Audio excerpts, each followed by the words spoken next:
You were taught that if you think long enough, hard enough, and in enough directions, the anxiety will dissolve. You were taught that more analysis equals more control. That belief keeps you weak. It keeps you trapped in motion. It feels like progress, but never crosses the line into power. Overthinking is not foresight. It is compulsive rehearsal for events you do not control. There are two types of minds. One tries to predict every variable and collapses under the weight of its own simulations. The other decides what belongs to it, acts on that, and refuses to pay with attention for anything else. The second mind looks colder, but it wins more often. It wastes less time, it burns less energy, and it ends the loop fast. The Stoics solved this centuries ago. Epictetus opened with a single principle. Some things are up to us, and some are not. Marcus Aurelius wrote the same line in a different form. You have power over your mind, not outside events. That is not poetry. It is a control rule. Cognitive behavioral therapy was built on it. Machiavelli said that fortune governs half of our actions. The other half is ours. The ratio is not exact, but the structure is. Half is yours, half is not. If you spend yourself on the half that is not, you play a rigged game. Here is the Stoic control rule in modern terms. Every thought that enters gets sorted into one of three categories in under a minute. First, direct control. These are your behaviors, your words, your attention, your preparations. Second, indirect influence. These are things you can nudge through a plan, a request, or a boundary, but not guarantee. Third, outside control. These are other people's choices, past events, random outcomes, and most timelines. For the first, you convert thought into behavior now, or on a defined schedule. For the second, you define one influence move and one time limit. For the third, you release it and you do not subsidize it with more thought. This is not motivational language. It is a neurological intervention. Overthinking is driven by a loop in the default mode network.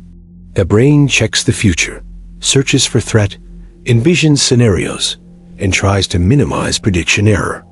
It gets a small dopamine hit each time it finds a possible fix. That intermittent reward keeps the loop alive. The amygdala flags uncertainty as danger.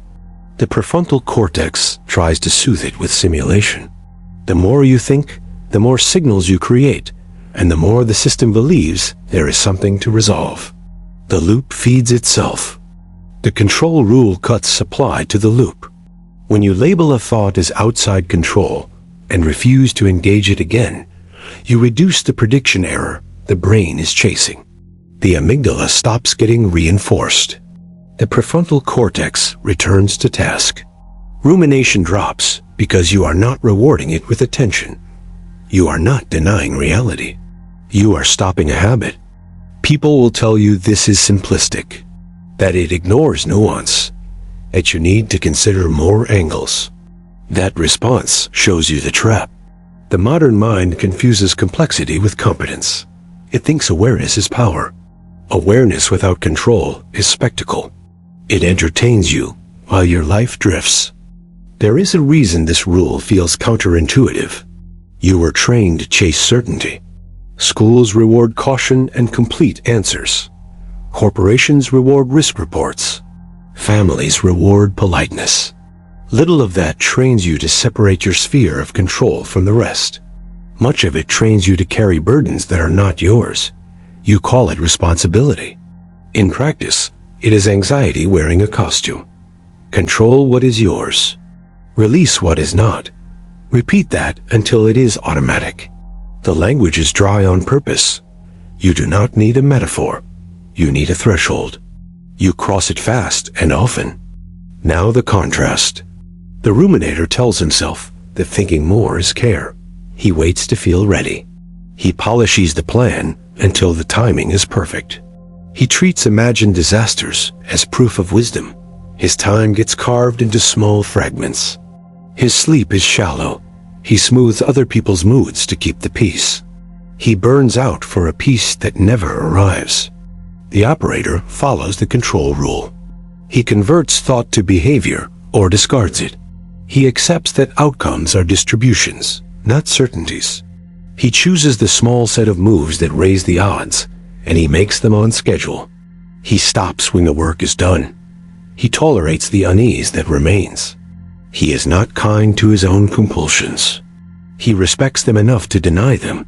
From the outside, he looks less sensitive. From the inside, he is calm. You will resist this because you believe that releasing a thought is a failure to care. You think that indifference is coldness. In Stoic terms, indifference is the correct response to what you cannot control. It is not apathy. It is non-consumption. You stop feeding what does not pay you back. That is discipline. The human brain has limited attentional capacity. Cognitive load studies confirm that when you overload working memory, performance drops across the board. Your aim is not to think more. Your aim is to think precisely where it changes reality. Machiavelli knew that luck swings. He wrote that fortune favors the bold who prepare. Boldness in this context is not bravado. It is the courage to act on what is yours and to let the rest swing. If you tie your nervous system to live updates on every external variable, you will live exhausted and ordinary. Some of you will ask how this ends overthinking in days. The answer is physiology. A mind that stops rewarding rumination, it's quiet fast. The first effect is a drop in mental noise. The second effect is a measurable increase in working memory for real tasks. The third effect is a shift in mood. Anxiety reduces when your behavior signals safety. When you stop chasing uncontrollable variables, your nervous system reads that as stability. That feedback loop is fast. You can feel it within 72 hours if you are strict. Strict means you refuse to negotiate with your old habits. When a thought about someone else's opinions appears, you label it outside control. When you worry about the past, you label it outside control. When you imagine a perfect outcome, you label that as outside control. Then you redirect to what is yours. Your preparation, your message, your craft, your body. You are not arguing with the thought. You are not correcting it. You are operating a gate. If you want the psychological mechanism in one sentence, it is this. Attention allocation trains your brain what matters. What you feed becomes your baseline. If you allocate attention to uncertainty, you train your mind to seek more uncertainty. If you allocate attention to controllable action, you train your mind to seek action. The basal ganglia encode that pattern. Habits are built in that circuitry. You can reshape it with repetition. There is also a social cost to this rule. You will become difficult to manipulate. People who benefit from your overthinking will not like your discipline. If they relied on your constant availability, your instant replies, your habit of apologizing for everything, they will push back. Good. That pressure tests your resolve.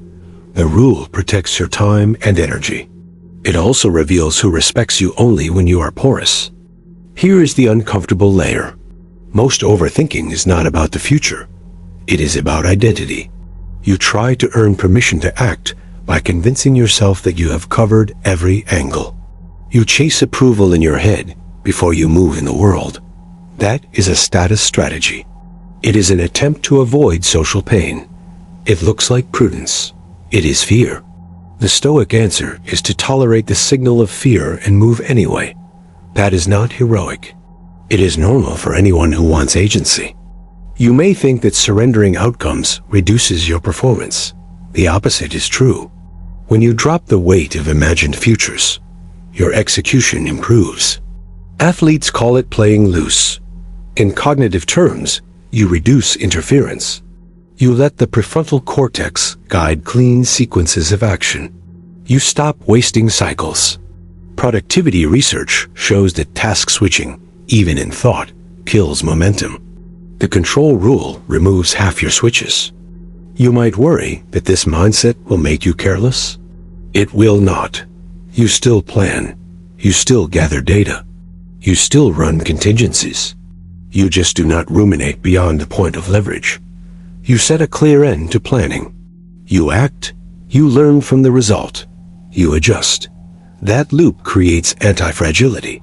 You get better through exposure rather than fantasy. The final escalation is this. You will never eliminate uncertainty. You can only decide where your nervous system stabilizes.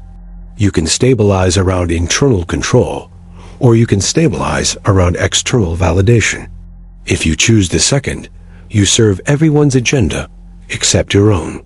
If you choose the first, you become illegible to most people because your moves are not reactive. That is a form of quiet power. It is not flashy. It is durable. To make this stick, attach identity to it.